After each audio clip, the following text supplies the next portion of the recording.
nkuba kyeyo kye yakoze eyamuliira ssente embwa ekikula baana anti ono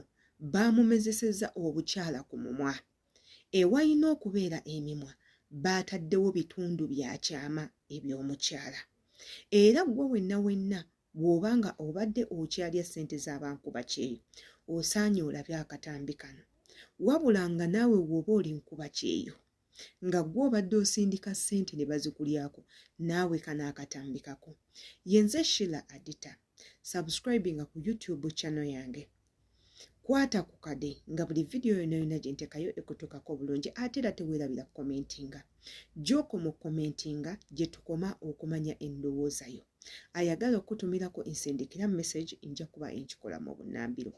mbaleetedde akatambi mu video yange eno nga twagala tukatunuulire tukayigemu tukasomemu tukasharingemu tuwe endowooza zaffe ku katambi nga bwe kati gwolowooza ekyakoleddwa kibadde kisaana bulumi bwa nnamaki obwo obukutuusa okukola ekintu nga bwe kiti katumanye endowooza yo mu comment section katugendeko mu katambi ate era tukomewo olwo yagenda n'agaseza akadaama nga kamusinikira ssente ze n'azirya endowooza mulaba ekyamutuuseeko yagala namwetegereza bulungi ekyamutuuseeko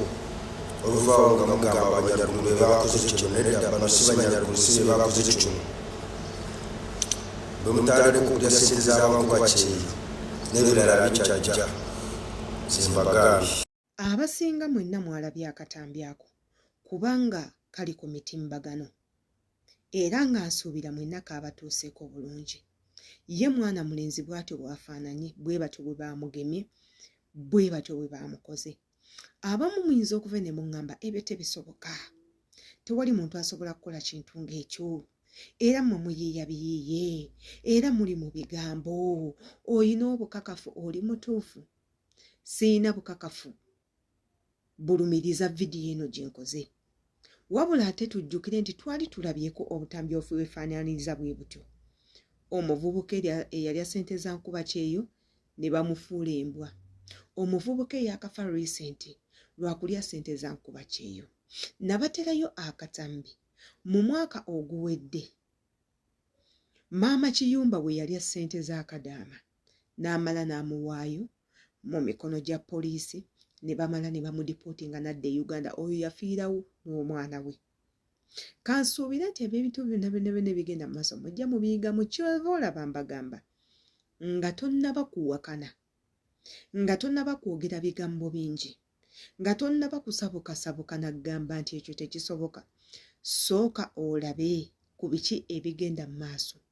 olabe ensi etambula etya ye gw'ogirimu ekutambulidde etya era weebuuze wali olabyeyo ku bantu be baluga omuntu n'akera ku makya ne bamuloga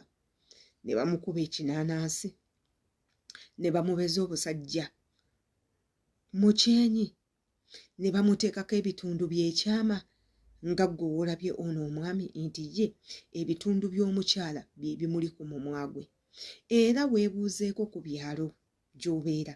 nti omuntu asobola okukuloga n'akuteekako ebitundu by'ekyama mu maaso oba n'abikuteeka ku feesi eddogo gy'eriri oba teririiyo bannange bantu bange bwe tulwetanga obutambi bwe buti nga tonnaba kuwakana sooka otuule olowooza ennyo nga tonnaba kwogera bigambo bingi sooka otuule olowooza ennyo weebuuze kisoboka kiyinza okuba nga ekisasamaza oyinza okukiwakana essaawa zino olw'okuba tokirabangako naye waliyo abaali babirabyeko era nga munnange bikolebwa kale eyinza okuba nga AI ng'oli ya editinze ki editing olw'ensonga ze ezimu oba endala kuba abavubuka ennaku zino bakozesa amasimu ne bazigakozesa buli kimu asobola n'olyoka editinga n'akateekawo n'akolerako eggulire yadde nga kiri bwe kityo munnange kikyasoboka kisobokera ddala era abantu babikolera ddala ate era nga njagala okubakakasa eddogo gy'eriri erikola buli kimu olw'okuba nti gwe olw'okuba tonnatuukako ku muntu akola ddogo tonnalabako ku muntu gwe baloze oyinza okubeera eyo n'owakana naye ng'ebintu bituufu bibeerayo. Abantu gye bali abayina eddagala, abantu gye bali abaloga bannaabwe, abantu gye bali abakyusa abantu ensingo n'etunula emabega, abantu gye bali abakujja amaaso we galina okubeera n'agakuteeka mu kyenyi oba n'agakuzza ku lulimi, abantu we bali abakujjako ennyindo n'edda kkutu, abantu gye bali abasobola okukuloga amabeere ne gakudda waggulu ku maaso oba ne gakudda mu ffeesi. So munnange towakananga. Naye ng'ebyo byonna byonna biva ku ki? Biva ku bulumi abantu bwe bawulira nga bakola ssente. Bannange abantu abatubbira ssente, abantu abatufera ssente zaffe, abantu abalya ssente z'abankuba kyeyo mweddeko.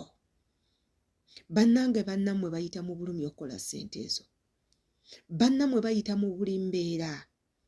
omuli embeera embi ey'obudde, omuli okutunyuzibwa bakama baabwe, omuli obutaweebwa musaala gumala, omuli obutawummula kimala, omuli okutulugunyizibwa, omuli embeera y'obutawummula. Akoze akasente, akwesiza omuyambeko okutetenkanya ssente ezo, wabula gw'oziguddeko oziridde otuukirize ggwe ebirooto byo, ebiruubirirwa byo, wabula ng'azikola omulesa ali mu maziga.